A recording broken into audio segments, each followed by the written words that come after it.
ভারতের মোদি সাহেব, আপনার সাথে যে আমাদের দেশের মেয়েটা প্রেম করতো এটা আমরা আগে থেকেই জানি।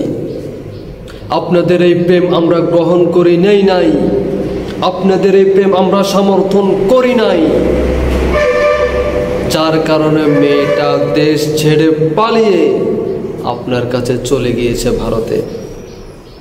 পরবর্তীতে আমরা মেয়েটাকে আবার ফেরত চেয়েছিলাম, আপনি ফেরত পাঠান নাই, মেয়েটাও আসে নাই। এই কারণে আমরা মেয়েটাকে ত্যায্য করে দিয়েছি। মোদি সাহেব, এখন আবার যৌতুক চাচ্ছেন কেন? আরে মেয়েকে তো আমরা আপনার হাতে তুলিয়ে দেই নাই, মেয়েকে আপনার কাছে আমরা বিবাহ দেই নাই, মেয়ে পালিয়ে গিয়েছে আপনার কাছে, মেয়েকে আমরা ত্যায্য করে দিয়েছি। আবার কোন সাহসে আপনি যৌতুক চাচ্ছেন? কোন সাহসে আপনি বাংলাদেশের সীমানা দখল করার ষড়যন্ত্র করতেছেন? শুনে নেন, বাংলাদেশের একটি বালিকণাও আপনি কেড়ে নিতে পারবেন না। বাংলাদেশে যদি আপনি হাত বাড়ান, আল্লাহ কসম করে বলে ওই হাত কেটে ফেলা হবে ইনশাআল্লাহ।